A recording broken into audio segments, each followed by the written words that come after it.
Nouvelle pour l'emploi en Haute-Loire, 7 mois après la fermeture de l'entreprise Chénet à Saint-Just-Malmont, qui avait coûté leur poste à 180 salariés.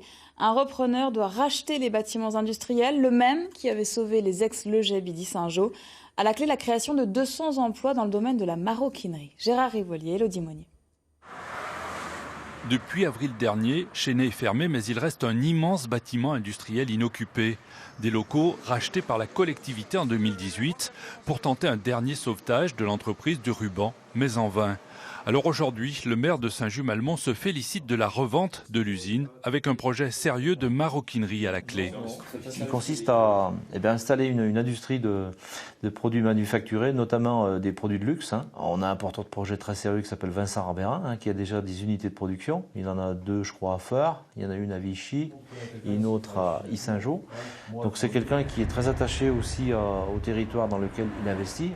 Remplacer le textile par la maroquinerie, l'industriel en question avait déjà fait le coup à Yssingeaux en reprenant la société Le Jabidi et en créant les ateliers du Mégal il y a 7 ans. La CGT se félicite du projet, mais demande que les anciens salariés de Chénet soient embauchés en priorité et avec leur ancienneté. Il y a un savoir-faire, après c'est pas tout à fait le même travail, mais pourquoi pas. Comme il avait fait chez Le Jabidi en 2012, après la lutte des Le Jabidi, où il a repris l'entreprise.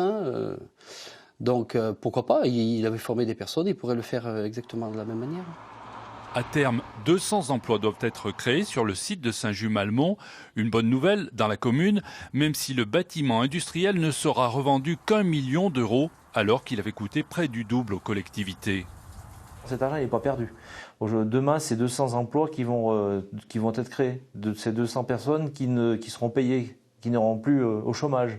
C'est de la TVA qui va rentrer, c'est de la CFE, c'est de la CVAE, c'est des taxes, c'est aussi de l'activité pour nos commerçants.